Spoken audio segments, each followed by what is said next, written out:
नमस्कार, सवाल इंडिया का में आपका स्वागत है। मैं हूं संकेत उपाध्याय। तो शराब, सीबीआई, सिसोदिया और सियासत, पिछले कुछ दिनों से यही सब चल रहा है और इसी सब के बीच में अरविंद केजरीवाल और मनीष सिसोदिया गुजरात चले गए।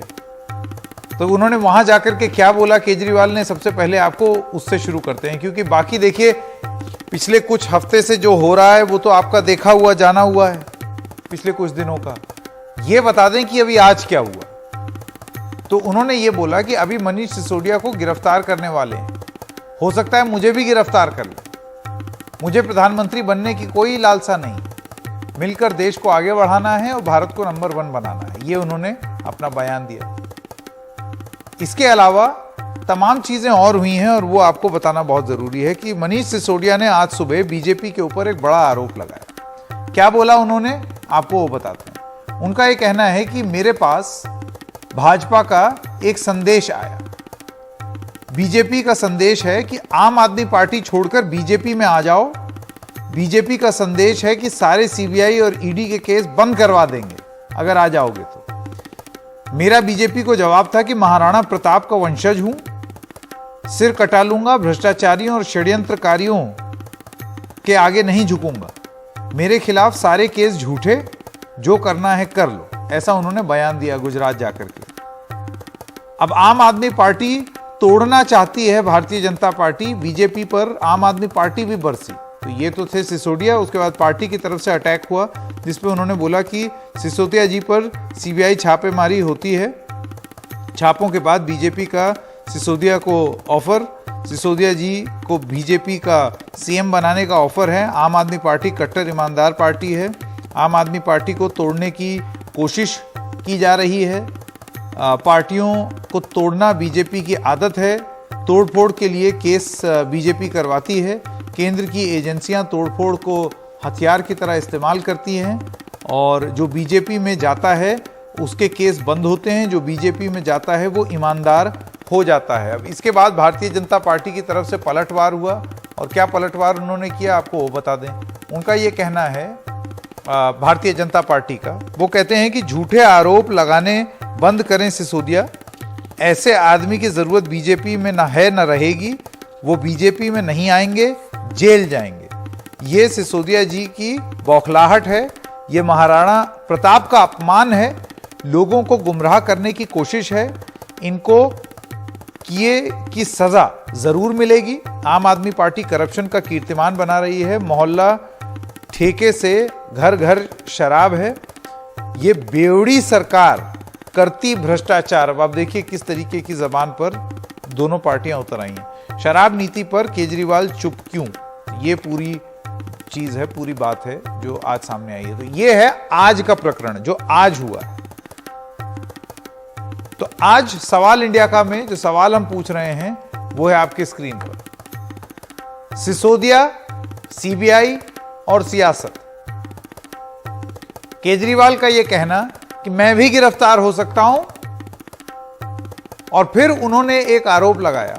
उन्होंने कहा कि ये जो कुछ हो रहा है ये सब दिसंबर गुजरात चुनाव तक ही हो रहा है। तो क्या कट्टर ईमानदार जो अपने आप को कहते हैं उन पर ये जो करप्शन का आरोप लगा है ये गुजरात चुनाव के मद्देनजर लगा है और उसकी वजह से ये आरोप लग रहे हैं या सही में गड़बड़ हुई है?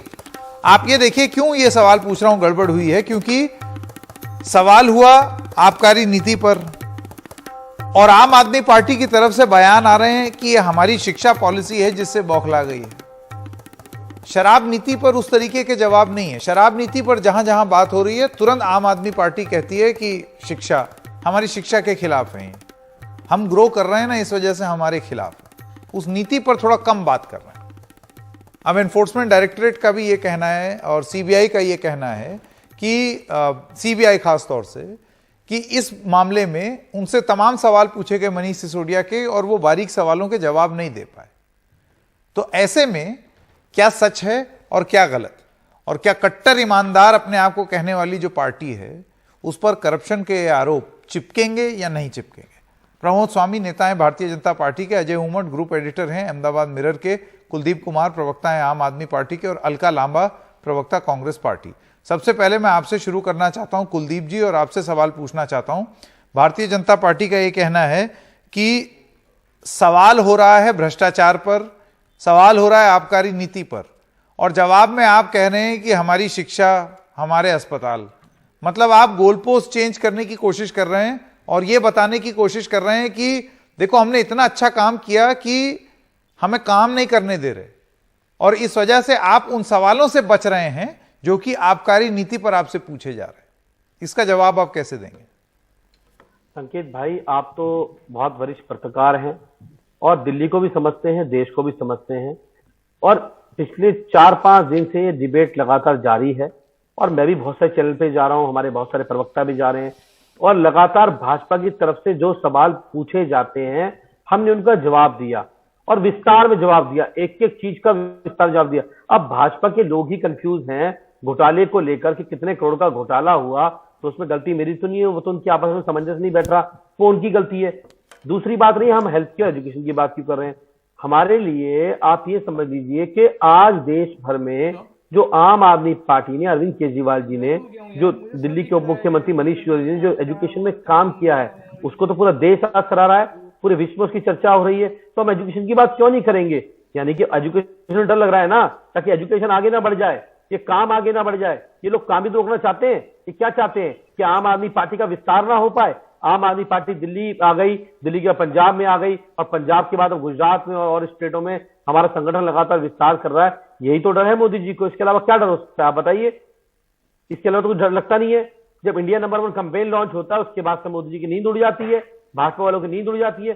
पहली बात ये। दूसरी बात ये कि जो भी आरोप इन्होंने लगाए हमने जवाब दिए, और खुद आरोप तो इनके कई आरोप तो ऐसे इनकी इंटरनेशनल भेजी थी, इन्होंने खुद अपने आप करा ली। जैसे इन्होंने कहा कि भाई जो न्यूयॉर्क टाइम्स में खबर है वो पैसे देके छपी है, न्यूयॉर्क टाइम्स ने आगे क्लियर कर दिया कि वो कोई भी खबर पैसे लेके नहीं छापते हैं, वो ग्राउंड जीरो पर छापते हैं, जो ग्राउंड से रियलिटी होती है उसके ऊपर छापते हैं। दूसरी एक और बड़ी बात, प्रवेश वर्मा जी ने कहा कि जो फोटो लगी हुई है इसके अंदर, वो फोटो जो है वो सरकारी स्कूल की नहीं है। बाद में आपके कई चैनलों ने उसको जांच पड़ताल की और फैक्ट में पाया कि वो फोटो दिल्ली सरकार के स्कूल की थी। तो 2 बार इन लोगों ने अपनी बेइज्जती करा ली, और उसके बाद आज ये लोग इधर उधर की बातें करके देश को गुमराह करना चाहते हैं। मैं कुलदीप जी आपके पास आऊंगा। ये कुछ 10 सवाल है मेरे पास, जो कि ऐसा बताया जाता है कि सीबीआई ने जब पूछा, और ये सवाल राजनीतिक रूप से पॉलिटिकल डोमेन में सामने भी हैं, तो उस पर आम आदमी पार्टी ने संतोषजनक जवाब नहीं दिया। देखिए, दोनों चीजों पर चर्चा होगी। राजनीति, क्या राजनीतिक कारणों से रेड हो रही है क्योंकि ये आरोप सरकार पर, केंद्र सरकार पर लगता है, लेकिन ये जो मसला है, ये जो मुद्दा है, इससे जुड़े हुए जो सवाल हैं वो आपसे भी पूछे जाएंगे, क्योंकि आपकी सरकार की एक नीति के ऊपर वो सवाल पूछे गए हैं। तो मैं अभी पलट के आपके पास वापस आऊंगा और आपसे ये सवाल पूछूंगा। अलका लांबा, मैं आपसे ये जानना चाहता हूं कि जब कांग्रेस पार्टी के वरिष्ठ नेता ईडी में बुलाए गए, सोनिया गांधी और राहुल गांधी, तब कांग्रेस पार्टी की तरफ से यह बोला गया कि ये साक्षात राजनीति है, एजेंसी का दुरुपयोग है, एजेंसियों का इस्तेमाल है, और विपक्ष को चुप कराने की कोशिश है, और हम चुप नहीं होंगे, हम डरेंगे नहीं। लेकिन अब जब आम आदमी पार्टी के खिलाफ जब सीबीआई की जांच हुई, तो आप क्या कहती हैं, मतलब कांग्रेस पार्टी कहती है कि ये जांच जो है वो होनी चाहिए, करप्शन है, पकड़ा गया, बड़ा अपने आप को कट्टर ईमानदार कहते थे। ये दोनों चीजें कैसे? बिल्कुल संकेत जी, केंद्र की भाजपा सरकार ने संवैधानिक संस्थाओं का अपने विरोधियों के खिलाफ इतना गलत इस्तेमाल किया है कि आज अगर सीबीआई सही भी कर रही है, जो हम मान रहे हैं सही कर रही है, तो भी वो बहुत लोगों को गलत लग रहा है। ये हमने दिल्ली पुलिस को जाकर सबूत दिए हैं। हम 2020 से कह रहे हैं, हम मतलब भारतीय राष्ट्रीय कांग्रेस, हम कह रहे हैं कि पंजाब के चुनावों के मद्देनजर शराब माफियाओं को से चुनावी चंदा लेना और उन्हें लाभ पहुंचाने के लिए लाइसेंस रेवड़ियों की तरह बंदर बाट की गई। जब लोग ऑक्सीजन से मर रहे थे, ये आपका नीति बना रहे थे। सवाल उठेगा, पूछना चाहते हैं आपसे कि सीबीआई की जांच के बाद ऐसा क्या हो गया कि आपकी ईमानदार शराब नीति, लाभ दे रही थी करोड़ों का लाभ नीति, एकदम से आपने वापस ले ली, और उस शीला दीक्षित जी की पुरानी नीति जो गलत थी, भ्रष्ट थी, उसे दोबारा लागू कर लिया। सवाल तो पूछा जाएगा, अगर नीति ठीक थी तो वापस क्यों ली? अब आप कहते हैं सत्येंद्र जैन जी को ईडी ने बिठाया हुआ है, 2 महीने से जेल में है। स्वास्थ्य मंत्रालय कौन और कहां चला रहा है किसी को पता नहीं। कोर्ट कह रहा है कि याददाश्त चली गई है तो मंत्रालय भी ले लीजिए, क्योंकि वो जवाब नहीं दे पा रहे। अब उनकी लड़ाई क्या अलका लांबा लड़ेगी सड़कों पर आकर? आपसे मैं पूछना चाहती हूं, अगर ईडी राहुल गांधी जी को 5 दिन 55 घंटे बुलाती है, वो जाते हैं, और हम कार्यकर्ताओं को पता है दुरुपयोग किया जा रहा है तो हम विरोध कर रहे हैं सड़कों पर। अब सत्येंद्र जैन के लिए सड़कों पर भारतीय राष्ट्रीय कांग्रेस आएगी, हमारा कार्यकर्ता आएगा। अरविंद केजरीवाल, आपके विधायक, आपका कार्यकर्ता 2 महीने से क्यों दूध में से मक्खी निकालकर आपने सत्येंद्र जैन को फेंक दिया? भूल गए उन्हें? क्यों उनके लिए सड़कों पर नहीं आ रहे? अगर गलत उन्हें गिरफ्तार करके जेल भेजा हुआ है, आप खामोश हैं। और अब बात ठीक कहा आपने संकेत जी, शिक्षा नीति की कहां हो रही है? शिक्षा नीति पर आप तबके ले लीजिए जितने लेनी हो, भारत रत्न भी ले लीजिए जो आज बांट रहे हैं। आज वो मनीष सिसोदिया अपने आप को राजपूत बता रहे हैं। ये आए थे भगत सिंह वाले, राजनीति बदलने वाले, भ्रष्टाचार मुद्दा था, जन लोकपाल, आज अपने आप को जातीय राजनीति में खींच रहे हैं। गुजरात का वोट लेने के लिए मैं राजपूत हूं। अरे शिक्षा की बात नहीं हो रही, आपकी शराब नीति की बात हो रही है। और आरोप किसी और ने नहीं, मुख्य सचिव ने अपनी रिपोर्ट में 144 करोड़ का भ्रष्टाचार पकड़ा है, जो एलजी साहब को दिया। एलजी साहब ने इससे पहले कि कुलदीप जी अपना जवाब दें, कुलदीप जी इससे पहले आप अपना जवाब दें, प्रमोद स्वामी नेता हैं बीजेपी के, और अजय उम्मट आप वरिष्ठ पत्रकार हैं, हमारे साथ अहमदाबाद से जुड़ गए हैं। प्रमोद जी, मैं आपके पास आना चाहता हूं। आपने सुना अरविंद केजरीवाल का क्या कहना है। उन्होंने गुजरात में जाकर के ये बोला कि ये दरअसल गुजरात चुनाव से इसका कनेक्शन है। इसका कनेक्शन इस तरीके से है कि जहां दिसंबर में चुनाव खत्म हुए गुजरात के, उसके बाद ये सारी चीजें ठंडी हो जाएंगी। हाँ, देखिए, ये बड़ी विडंबना है कि सवाल आबकारी नीति पे उठाए जाते हैं और जवाब ये देते हैं कि हमारा न्यूयॉर्क टाइम्स में हमारा लेख पढ़ी। सवाल इनके भ्रष्टाचार पर उठाए जाते हैं और ये कहते हैं कि हमारा तो 2024 में मोदी जी से मुकाबला है। सवाल इस बात पे उठाया जाता है कि 144 करोड़ रुपए की आपने छूट शराब माफियाओं को क्यों दी? जवाब इनके पास नहीं है। सवाल ये उठता है कि आपने शराब माफियों का कमीशन 2% से बढ़ा करके 12% क्यों कर दिया? जवाब इनके पास में नहीं है। इनके एक मंत्री जेल में है और जब उनसे सवाल पूछा जाता है तो वो कहते हैं मेरी याददाश्त चली गई। याददाश्त चली गई तो उस मंत्री को भी नहीं हटाते हैं। तो सवाल ये है कि जो सवाल आप पे उठ रहे हैं, जवाब उसका दीजिए। आबकारी नीति अगर आपकी सही थी तो आपने आबकारी नीति को वापस क्यों ले लिया? और आप राजनीति लड़ाई राजनीतिक मंच पर होगी। जब चुनाव, गुजरात के चुनाव आएंगे, हर पार्टी अपना जनादेश लेने के लिए जनता के बीच में जाएगी और जनता तय करेगी। 2024 में भी जनता तय करेगी। लेकिन यहाँ चुनाव की बात नहीं हो रही। यहाँ आपके मंत्री पे भ्रष्टाचार के आरोप लगे हैं, सीबीआई उनसे जांच कर रही है, तो आपको ये भ्रष्टाचार का उत्तर देना पड़ेगा। ये उस उत्तर से भाग रहे हैं। तो इनकी हालत इस तरह की हो गई है कि तू इधर उधर की बात न कर, तू ये बता के कारवा क्यों लूटा, हमें रह जनों से गिला नहीं, तेरी रहबरी का सवाल है। सवाल आपने जो भ्रष्टाचार किए, उस भ्रष्टाचार का सवाल आज देश की जनता आपसे पूछ रही है। और आप बात कर रहे हैं राजनीति की, आप बात कर रहे हैं आपकी लोकप्रियता की, आप बात कर रहे हैं आपकी शिक्षा नीति की, आप बात कर रहे हैं आपकी मोहल्ला नीति की। अगर आपकी मोहल्ला नीति इतनी सही थी तो सिसोदिया जी की पत्नी जो है वो प्राइवेट अस्पतालों में अपना इलाज कर क्यों करवाती है, और सरकार का 20-25 लाख रुपया उन्होंने प्राइवेट हॉस्पिटल पर क्यों खर्च किया? तो सवाल जो मूल जो जनता से संबंधित जो सवाल है, उन सवालों का जवाब नहीं दे रहे।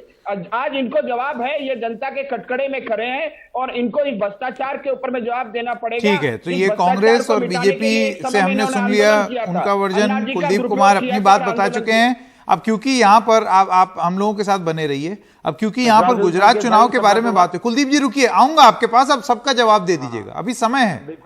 एक सेकंड, अजय उमट जी भी है हमारे साथ। अजय जी, मैं आपसे ये जानना चाहता हूं कि गुजरात चुनाव के संदर्भ में ये बात हो रही है कि गुजरात में भारतीय जनता पार्टी बौखला गई आम आदमी पार्टी से, जिस वजह से ये सब हो रहा है, दिल्ली में ये सब अटैक वगैरह चल रहे हैं। ग्राउंड सिचुएशन क्या है आपके हिसाब से? क्या आम आदमी पार्टी इतनी बड़ी फोर्स है कि उसको भारतीय जनता पार्टी कांग्रेस से ज्यादा तरजीह दे रही है?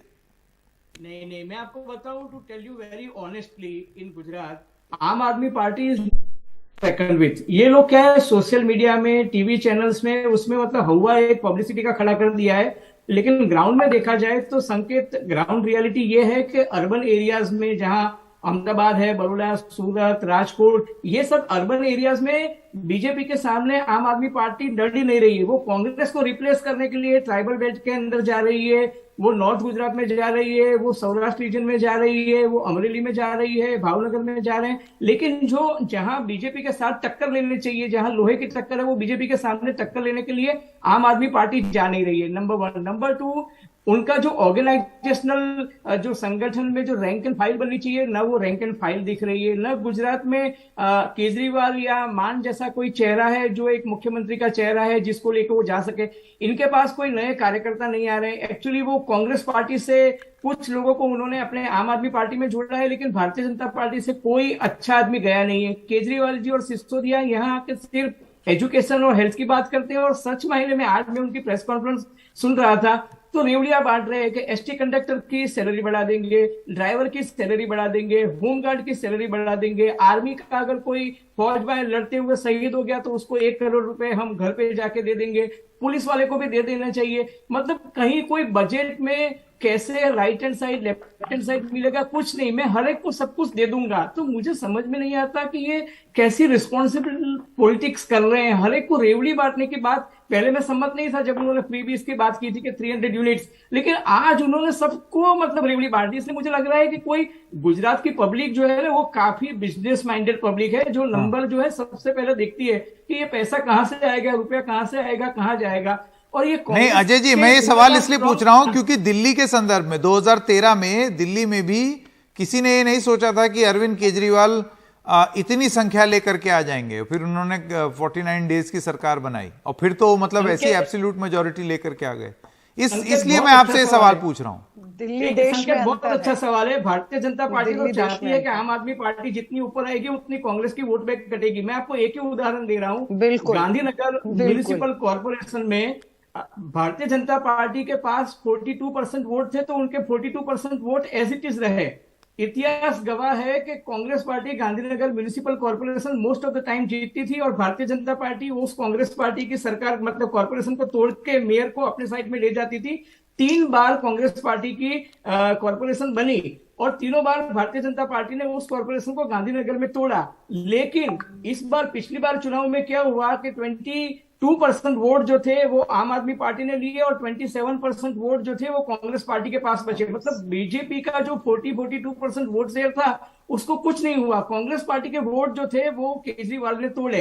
मतलब इलेवे वो वोट कटुआ पार्टी बन गई और जो बीजेपी को सिर्फ 9 सीट मिल सकती थी उसकी जगह बीजेपी को आउट ऑफ 40 सीट्स मिल गई और कांग्रेस को सिर्फ 4 सीट मिली, केजरीवाल को एक भी नहीं मिली। ठीक है, point I am making is कि ये वोट काटने वाली चीजें दिख रही है जो कांग्रेस के स्ट्रॉन्ग होल्ड में जा रहे हैं, ट्राइबल बेल्ट में जा रहे हैं, छोटा उदयपुर में जा रहे हैं, बनासकांठा में जा रहे हैं, लेकिन बीजेपी से आमने सामने 2 हाथ करने की बात नहीं कर रहे केजरीवाल। उनको तो आपका ये कहना है गुजरात में भी वो अंत में बीजेपी को ही कहीं फायदा ना दे दें, ये आपका विश्लेषण है?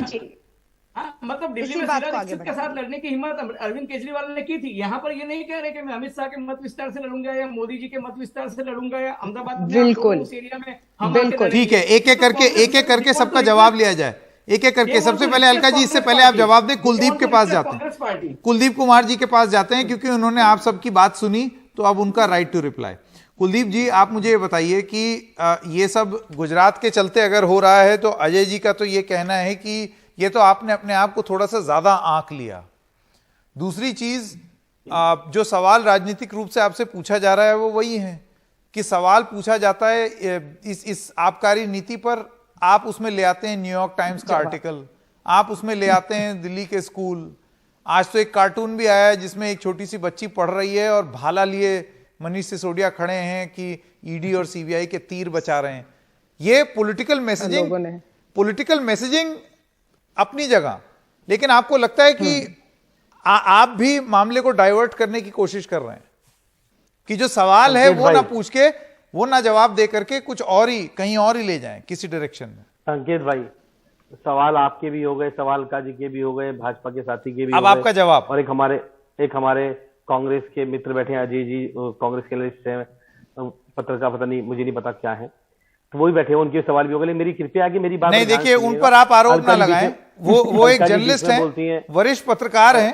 अलका जी कृपया बीच में ना बोले, जब मैं बोलूँ तो आपके ठगों की बौखलाहट है ये देखिए, पत्रकार जो इनको आईना संकेत दिखा जी, रहा है देखिए, तथ्यों आप फिर बीच में बोलना पर, शुरू वो हो इस गया। तरह से निजी हमले उन पे अलका कर जी रहे की हैं। यही तो दिक्कत है अलका जी की। अलका जी को अजय सुनना जी नहीं नहीं बोलेंगे, इसलिए हमें बोलना पड़ रहा है। अलका जी को नहीं राजनीतिक सुनना। आदमी सुनिए। को राजनीतिक आदमी अब- जवाब दे तो बेहतर रहेगा।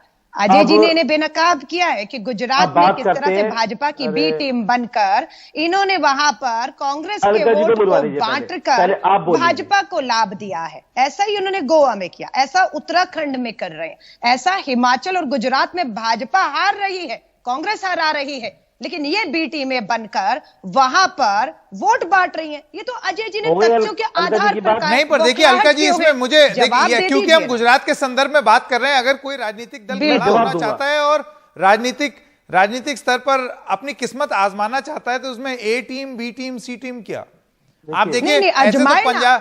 पंजाब संकेत में भाई, भी, इनका इतिहास तो संकेत यही भाई। बताता पंजाब में है तो बना ली कि ना सरकार, इनका आम इतिहास आदमी तो पार्टी यही की, बताता है कि बीजेपी की बी टीम हम बनकर हैं। उनकी मदद करके आए हैं। ये ऐसा कह रही है क्योंकि बीजेपी की रामलीला बी टीम आम आदमी मैदान में पार्टी भी है, जो संकेत लेकिन जी बीजेपी के साथ बैठकर 2014 का आंदोलन था ना, वो भाजपा और उनकी अलका जी, ऐसे साठगांठ थोड़ी से होगी हुआ। डिबेट। जी, अब मैं कुलदीप जी का अब जवाब देश ले लूं, को जो एक करके। कुलदीप जी, मैं आपसे सवाल ये पूछ रहा हूं, क्या आप डाइवर्ट कर रहे हैं अटेंशन? आम आदमी पार्टी पर आरोप है कि सवाल जब आबकारी नीति पे पूछा जाता है तो आप उसको घुमा करके दिल्ली की शिक्षा पर लेकर के जाते हैं कि इस वजह से, गुजरात के चुनाव की वजह से, हो सकता है वो हो, राजनीतिक रूप से विपक्ष के लोग ये आरोप लगाते हैं कि केंद्र सरकार एजेंसियों का दुरुपयोग कर रही है, लेकिन इस मसले से जुड़े हुए मामलों से और सवालों से बचने के लिए तो कहीं नहीं है आम आदमी पार्टी कर रही है। सवाल अगर आप चाहें तो मैं पूछ दूं, लगातार 3 साल 150 करोड़ के टर्नओवर वाली कंपनियों को ही बोली में क्यों रखा? क्या बड़ी कंपनियों को फायदे के लिए बोली सीमा बढ़ाई गई? क्या मंत्री समूह का यह फैसला बड़ी कंपनियों के एकाधिकार के लिए था? क्या जानबूझकर छोटी कंपनियों की बोली प्रक्रिया से बाहर की गई? क्या इंडो स्पिरिट्स, ब्रिंडको स्पिरिट्स का शराब सप्लाई कीमत पर कब्जा हुआ? क्या नई नीति में थोक विक्रेताओं को 12% का तय मुनाफा रखा गया? क्या यह सही है कि दिल्ली जैसी आबकारी नीति पंजाब के लिए भी है? आपके घर 30 मई 2022 को हुई बैठक का एजेंडा क्या था? ये सब सवाल सीबीआई के हैं, मनीष सिसोदिया का, जिसमें सूत्र बताते हैं कि उन्होंने जवाब नहीं दिए हैं। संकेत भाई, ये सवाल सीबीआई के हैं, तो मुझे लगता है कि सीबीआई ने किसको दिए सवाल मुझे आइडिया नहीं है, क्योंकि शायद प्रेस को तो नहीं दिए। प्रेस कॉन्फ्रेंस सीबीआई ने उस दिन कोई नहीं की थी, और ना ही उन्होंने ये बताया नहीं, एक अखबार में था, मैंने वहां से लिया है। आप चाहें तो मैं वो कटिंग दे दूंगा आपको। अगर आप एनडीटीवी भी अखबार से लेगा तो ठीक नहीं है। नहीं, क्यों नहीं लेगा भाई? अखबार में अखबार कोई चीज आई है तो मैं वो सवाल आपसे पूछ रहा हूँ। संकेत भाई ठीक है, मैं जवाब देता हूँ, मैं जवाब देता हूँ। मतलब अब संकेत भाई, अखबार गलत, टीवी गलत, सब गलत। संकेत भाई मैं जवाब देता हूँ, बेईमान आदमी, संकेत भाई मैं जवाब ही नहीं है। देखिए, पहली बात ये कि जो मैंने कहा कि सीबीआई ने आकर बाहर कोई प्रेस कॉन्फ्रेंस नहीं की, 14 घंटे उन्होंने पूछताछ की, लेकिन 14 घंटे के बाद जब उन्होंने पूरा घर छान लिया, सब कुछ छान लिया, कुछ हाथ नहीं लगा, सीबीआई ने आगे कोई प्रेस कॉन्फ्रेंस नहीं करी, ना ही ये बताया कि कितना सोना मिला, कितना चांदी मिला, कितना रुपया मिला, कितने बेनामी संपत्ति मिले, कोई नहीं बताया। 21 ठिकानों में छापेमारी की सीबीआई ने। आप भी जानते हैं सीबीआई नोटों की रंगोली बनाती है। ईडी ने मनीष सिसोदिया उसमें सत्येंद्र जैन में बताया, छापा लगता है तो वहां रंगोलियां बनाई जाती है सीबीआई के द्वारा, लेकिन यहाँ नहीं बनाई गई। पहली बात है। दूसरी बात यह, अलका जी ने कहा हम बी टीम है, कांग्रेस के विधायक मिलकर शामिल हो जाए भाजपा के अंदर, सरकार जाके ये बनवाए। अरे रामलीला मैदान में भ्रष्टाचार, एक एक करके अलका जी, एक एक करके वो अपनी बात तो खत्म कर ले, नहीं तो फिर क्या है, वो तू मैं शुरू हो जाएगी। इतने अगर आपको फिर संकेत जी जवाब से तो भाग रहे हैं। आऊंगा, मैं आपके पास भी आऊंगा। सवालों का कुलदीप जी, सीबीआई नीति वापस क्यों ली? डर कुलदीप जी, डर से, सीबीआई के डर से नीति क्यों वापस? मुझे तो मौका दीजिए मेरी बात बोलने का। बिल्कुल, मैं आप ही का नाम ले रहा हूं बार बार, बोलिए। हाँ, तो आज इन्होंने बोला बी टीम, ये लोग कांग्रेस से गठबंधन करते हैं, उनकी सरकार बनवाते हैं। आम आदमी पार्टी सीबीआई के डर से पंजाब के अंदर कौन सी बी टीम थी? सवाल पंजाब ये में है, कांग्रेस सत्ता के अंदर थी ना। पंजाब में कौन हारा चुनाव? कांग्रेस चुनाव हारी ना, वहां भाजपा तो नहीं हारी, कांग्रेस चुनाव हारी। दूसरी बात ये, आज गुजरात के अंदर एक शराब की बोतल के साथ एक शराब की बोतल फ्री, बच्चों का भविष्य बना रहे थे। दिखाया गया गुजरात का, बताइए, हर नगर निगम वार्ड में 8 शराब की दुकानें। अच्छा, एक सेकंड कुलदीप जी, ताकि थोड़ी आसानी हो, मैं सवाल पूछ दूं, नहीं तो हम लोग तू मैं में फंस जाएंगे, ताकि इससे कुछ सब्सटेंस निकले, कुछ समझ में आए। कुलदीप जी, सवाल आपसे ये है कि अगर वो नीति सही थी जिसको आप डिफेंड कर रहे थे, आपकी नई आबकारी नीति, तो फिर आपने नीति वापस क्यों ले ली? इसका जवाब आप दीजिए। बहुत अच्छे। देखिए, अगर सुन लेंगे आसानी तो बता दूंगा आपको नीति वापस क्यों ली। सारे सवालों को जवाब देके जाऊंगा, इसलिए तो आया हूं चैनल पे संकेत भाई, और आपके तो जरूर जवाब देके जाएंगे। आपने कहा नीति वापस क्यों ली? नीति वापस इसलिए ली गई संकेत भाई, क्योंकि दिल्ली के अंदर जो पॉलिसी थी जो लागू की गई थी, उसमें 850 के आसपास शॉप खुलनी थी, वाइन शॉप जो खुलनी थी, लेकिन 250 के आसपास शॉप्स होने के बाद जो भी ऑफिसर्स थे उन्होंने आगे ऑप्शन करने से, साइन करने से मना कर दिया। केंद्र सरकार और लेफ्टिनेंट गवर्नर साहब की वजह से उन पे का दबाव डाला गया, उन्होंने मना कर दिया। हमारे पास दूसरा चारा नहीं था। अगर हम लोग आगे इनको वापस पॉलिसी में नहीं जाते तो दिल्ली के अंदर अवैध शराब का कारोबार दोबारा शुरू हो जाता, नकली शराब बिकती, और यहां पर भी वही हाल होता जो गुजरात के अंदर हुआ। गुजरात के अंदर 27 साल से भाजपा की सरकार है, कांग्रेस सरकार भी है, वहां शराब रही है, वहां शराब बंदी है, लेकिन फिर भी 75 लोगों की जान चली जाती है। वहां तो कोई सीबीआई नहीं जाती, वहां तो कोई ईडी नहीं जाती। 10,000 करोड़ रुपए का अडानी के पोर्ट से पकड़ा जाता है, वहां पे कौन जाता है उसकी जांच करने के लिए? वहां तो सीबीआई नहीं जाती संकेत भाई। तो आज जो सवाल है, मैंने आपको बताया वापस क्यों ली गई थी, वापस इसलिए, लेकिन आज कांग्रेस और भाजपा के साथी बौखलाए हुए हैं। हमारे कांग्रेस और बीजेपी इस देश के एक सिक्के के दो पहलू हैं, और कांग्रेस से तो देश का मोहभंग हो चुका है, कांग्रेस से देश का मोहभंग हो चुका है, और अलका जी जैसे लोगों का बहुत बड़ा योगदान है उसके अंदर। ठीक है, अब अलका जी का समय, अलका जी और उसके बाद प्रमोद स्वामी, बहुत बड़ा योगदान है। अब अलका जी की बात सुन लेते हैं। दूसरी बात ये, संकेत जी, हाँ। भाजपा के प्रवक्ता को, सॉरी, आम आदमी के प्रवक्ता को आपने पूछा कि सीबीआई की जांच के बाद, उसके डर के बाद नीति वापस क्यों ली गई, तो जवाब क्या मिला? अधिकारी फाइल साइन नहीं कर रहे थे। अरे 2020 में नीति लाते हैं, 22 में वापस लेते हैं, सीबीआई के डर से। अधिकारियों के सर पर ठीकरा आज ही क्यों? सीबीआई की डर के जांच के बाद ही क्यों? क्योंकि अब आप पता है कि 2% कमीशन जो शराब माफियाओं को आप देकर 12% पे ले आए, वो मुनाफाखोरी का आपके बैंक खातों में पहुंचा, आपके चुनावी चंदे में पहुंचा। अरविंद केजरीवाल जी संयोजक भी हैं, चुनौती दे रही हूं, अपने खातों को खोलिए। आप यूं ही पूरे देश का 2024 का चुनाव लड़ने नहीं जा रहे। धन चाहिए, बल, पैसा, और वो पैसा आपके खातों में आया है। इसे पारदर्शिता की बात की थी आपने रामलीला मैदान में। अपने खातों को खोलकर देश के सामने तो रखिए कि कितनी कमीशन खोरी, कितना पैसा आपके खातों में गया है। आपको ये देश में बताना है। जन लोकपाल का यही तो वायदा था। नैतिकता मनीष सिसोदिया जी में बच्चों इस्तीफा दे दीजिए और जांच का सामना करिए। अपने कट्टर बेईमान चेहरों को लेकर देश में नहीं घूम सकते आप। आपको क्लीन चिट लेनी होगी, कानून का सामना करना होगा, लेकिन आप इसे हथियार बनाकर अपने चुनावों में 2024 में एक कट्टर, अच्छा ठीक है, अब मुझे यहाँ पर बीच में आना पड़ेगा। एक सेकंड, प्रमोद स्वामी जी से मेरा सवाल। प्रमोद जी मुझे ये बताइए, बड़े ठग ने देश के, प्रमोद जी मेरा सवाल आपसे ये है, प्रमोद जी मेरा सवाल आपसे ये है, प्रमोद जी, ना कुलदीप जी ना अलका जी, सिर्फ प्रमोद जी मेरा सवाल आपसे ये है कि अभी आज आपने बयान सुना होगा मनीष सिसोदिया का, जिसमें वो ये कह रहे हैं कि मेरे पास भाजपा का संदेश आया है कि बीजेपी ये कह रही है कि आम आदमी पार्टी छोड़कर बीजेपी में आ जाओ, सारे सीबीआई ईडी के केस बंद करवा देंगे। इस पर आप किस तरीके से जवाब देंगे? अभी आप हंस जरूर रहे हैं, लेकिन ये कोई बहुत ज्यादा सत्य से परे नहीं है। हम इतिहास में ऐसे मामले जानते हैं, उन लोगों के जिनकी सीढ़ियां निकली थी, यूट्यूब पे स्टिंग ऑपरेशन निकले थे, और फिर वो जब बीजेपी के माननीय सदस्य बने तो सब फुर गायब। जिसको पश्चिम बंगाल में वॉशिंग मशीन राजनीति कहते हैं। संकेत जी, आपने सवाल किया है, मैं बड़ी गंभीरता से इसका जवाब देना चाहूंगा। हाँ। यही आप पार्टी की शुरू से यही नीति रही है कि जब भी इन पे आरोप लगते हैं तो वो आरोपों का जवाब नहीं देख करते एक नई कहानी गढ़ देते हैं। तो ये इनकी घड़ी हुई एक नई कहानी है। मैं अरे तो फिर आप सवाल पूछ दीजिए, आप बोलिए, बताओ किसने दिया तुम्हें ऑफर? नहीं, बिल्कुल मैं आज उनको चुनौती देता हूं कि वो ये बताएं आपको ऑफर किसने दिया, इसको सार्वजनिक करें। और मैं आपको आपके चैनल पर बिल्कुल स्पष्ट कर देता हूं कि भारतीय जनता पार्टी में ऐसे भ्रष्ट लोगों के लिए कोई स्थान नहीं है। और मनीष सिसोदिया को अगर भारतीय जनता पार्टी अगर अपनी सदस्यता देगी तो सबसे पहले भारतीय जनता पार्टी से इस्तीफा मैं दूंगा और वोट दूंगा। अच्छा। इससे ज्यादा मैं आपको क्या बोल सकता हूँ? कुलदीप जी मुझे ये बताइए कि ये जो ऑफर आया है मनीष सिसोदिया जी को, ज्यादा सही नहीं होगा कि अगर वो ये बता दें किसने दिया, कब दिया, कैसे दिया, क्या बोला, आप आइए साफ साफ बताइए, नहीं तो फिर तो ऐसे लगेगा कि आपने शूट एंड स्कूट कर दिया, ऐसी हवा हवाई बात करके उसके बाद फिर आगे बढ़ गए। देखिए बताइए किसने भाई, दिया?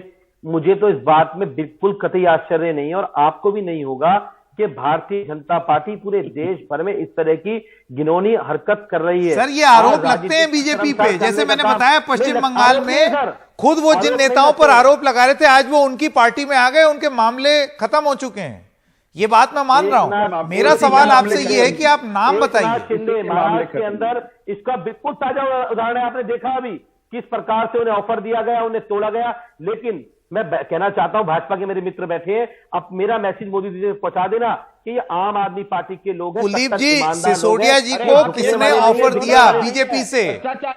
राज्य स्तर का नेता था, ये बिकने वाले नहीं, राष्ट्रीय स्तर का नेता था, केंद्रीय नेतृत्व का था, district level, regional, centre, minister, कौन?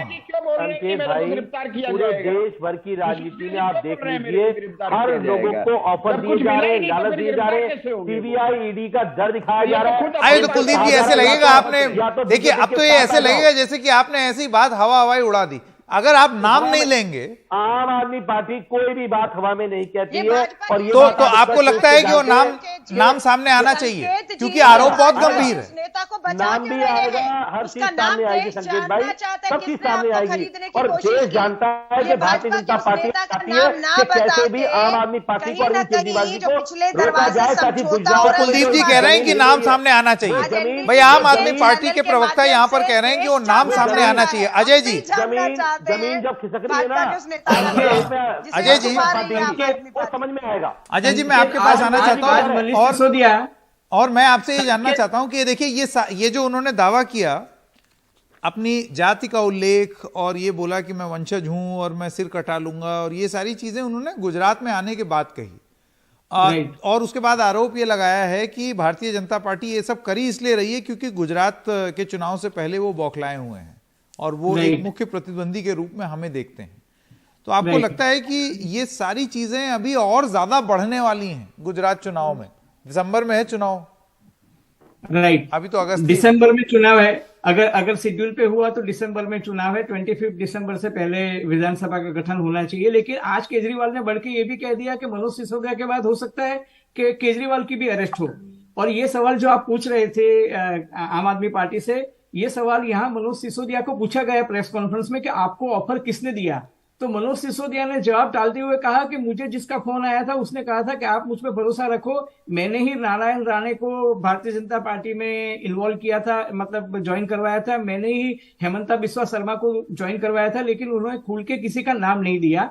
लेकिन बात है, देखो कांग्रेस पार्टी के सामने आम आदमी पार्टी गुजरात में अपनी घुसपैठ करने की कोशिश कर रही है, रास्ता बनाने का, और डेमोक्रेसी में हर एक को अधिकार है गुजरात में या किसी भी स्टेट में जाने का। मेरा पॉइंट यही था कि गुजरात में आम आदमी पार्टी जो है वो कांग्रेस को रिप्लेस करने की कोशिश ज्यादा कर रही है, भारतीय जनता पार्टी के सामने लड़ने की कोशिश नहीं कर रही है। भारतीय जनता पार्टी का स्ट्रांग होल्ड है अर्बन एरिया और अर्बन एरिया, जैसे अहमदाबाद, बड़ौदा, सूरत, राजकोट, भूज, भावनगर, जामनगर, ये सब एरियाज है जहां बीजेपी स्ट्रांग है। जबकि आम आदमी पार्टी जो है वो ट्राइबल बेल्ट में जा रही है और कोस्टल बेल्ट में जा रही है। इसलिए मैं ये कहना चाहता था। पर अजय जी मेरा सवाल यही है कि एक राजनीतिक दल, एक राजनीतिक दल पर यह आरोप नहीं लगाया जा सकता कि वो चुनाव लड़ने की कोशिश कर रही है कांग्रेस के। जी, मैं कह रहा हूं कोई राजनीतिक दल पर यह आरोप तो नहीं लगाया जा सकता कि भाई वो चुनाव लड़ने की कोशिश कर रहे हैं या अलग अलग जगह जा रहे हैं। ये तो हर किसी को हक है, संवैधानिक अधिकार है उनका, बिल्कुल वो जहां मर्जी जाके लड़े।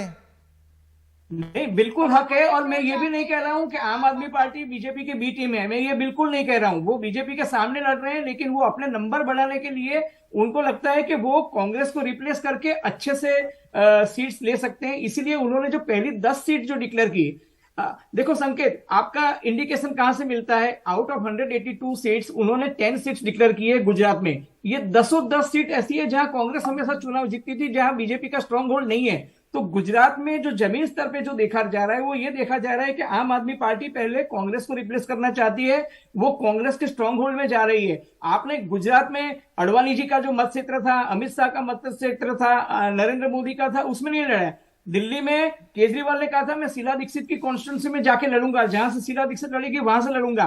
तो वो जज्बा मुझे अभी तो गुजरात में आम आदमी पार्टी का नहीं दिख रहा है। और दूसरी बात, पिछले 3 महीने में कांग्रेस पार्टी से लोग टूट टूट के भारतीय जनता पार्टी में गए हैं, कांग्रेस से टूट के आम आदमी पार्टी में नहीं गए, बारिंग 2 और 3 पर्सन जो मतलब राजकोट से गए या कच्छ से 1-2 लोग गए हैं। मतलब अगर बीजेपी या कांग्रेस के नेता जिनको लगता है कि आम आदमी पार्टी में फ्यूचर है तो डेफिनेटली वो आम आदमी पार्टी में जाएंगे।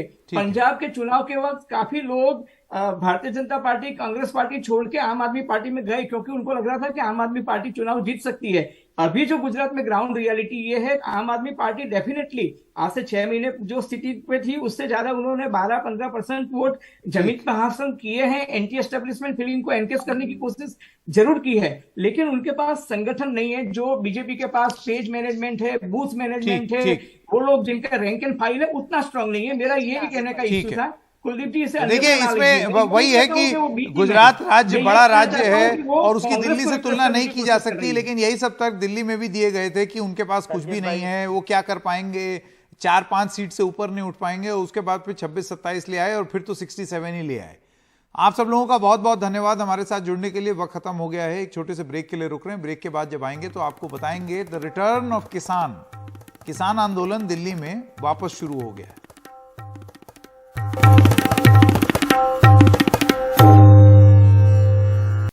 और आइए अब आपको बता दें किसान आंदोलन दिल्ली में वापस आ गया है। संयुक्त किसान मोर्चा अराजनैतिक, ये संयुक्त किसान मोर्चा का एक दल है।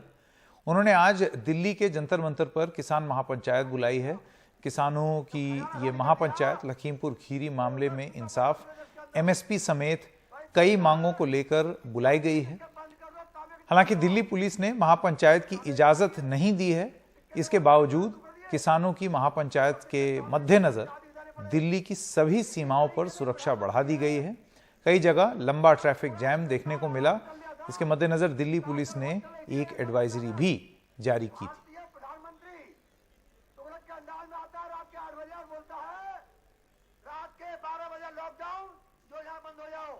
और आइए आपको दिखाते हैं ये रिपोर्ट हमारे सहयोगी राजीव रंजन की।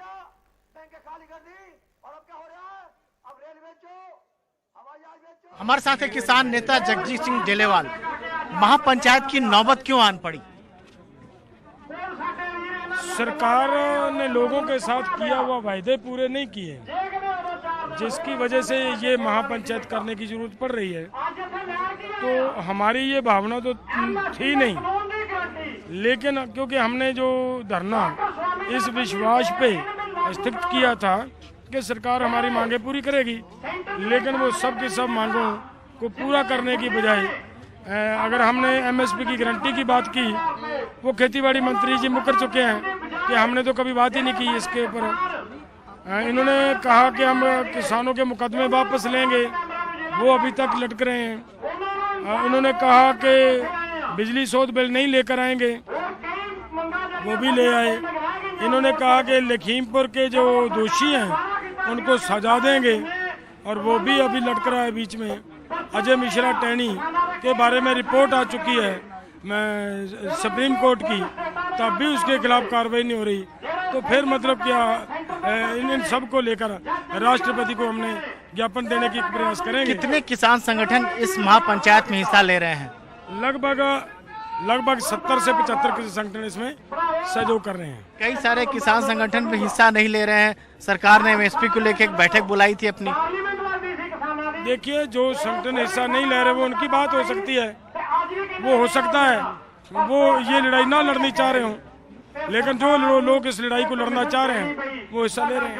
और सरकार ने जो एमएसपी को लेकर बैठक बुलाई उसमें आप लोग क्यों नहीं गए? सरकार ने जो कमेटी बनाई एमएसपी के लिए, उसके नोटिफिकेशन में कहीं भी एमएसपी की गारंटी देने के कानून बनाने की बात नहीं कही गई, तो उसके बाहर से वो नहीं जा सकती। एक बात। दूसरी जो बड़ी बात है उसमें वो ये है कि देखिए, मानयोग खेतीबाड़ी मंत्री जी कह रहे कि हमने तो कभी बात ही नहीं की। तो जब उन्होंने ये कहा कि हमने तो कभी एमएसपी देने की बात ही नहीं की, तो वहाँ से हमें एमएसपी कैसे मिलेगी? तो उस कमेटी में जाकर बैठने की क्या उचितता बनती है, क्या मतलब बनता है? तो ये जो पंचायत जो आप लोगों के एक ही दिन की हैं कि अगर सरकार नहीं मानती तो धरना आगे भी कुछ? देखिए, हमारी सिर्फ एक दिन की है। हमारा ज्ञापन देने का आज प्रोग्राम है राष्ट्रपति जी को और प्रधानमंत्री जी को। अगर ये हमारा ज्ञापन दिलवाएंगे, हमारा मसला हल होगा, तो हमें क्या बैठने का कोई प्रोग्राम नहीं है। अगर नहीं तो फिर जितनी देर तक हमें मतलब हमारा ज्ञापन नहीं जाता उतनी देर तक हमें बैठना।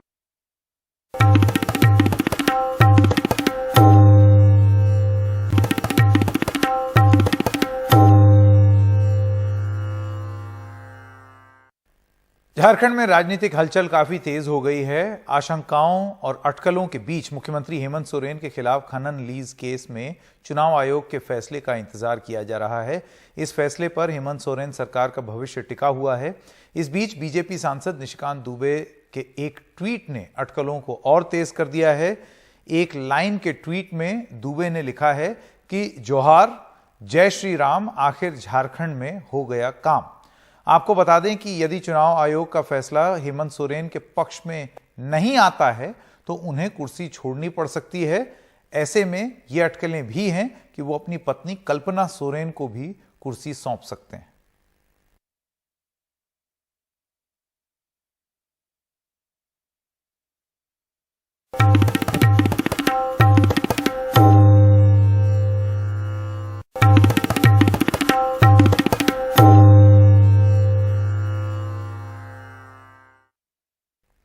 पटना में तैनात एक एडीएम की गुंडागर्दी वाली तस्वीरें अब सामने आई हैं। राजधानी में सड़क पर उतरकर प्रदर्शन कर रहे शिक्षक अभ्यर्थियों के ऊपर पुलिस ने लाठीचार्ज किया है और इस दौरान मजिस्ट्रेट के तौर पर तैनात पटना के एडीएम के सिंह की गुंडागर्दी देखने को मिली है। एक प्रदर्शनकारी अभ्यर्थी के हाथ में तिरंगा होने के बावजूद के सिंह ने हाथ में डंडा लेकर उस पर लाठियां बरसाई।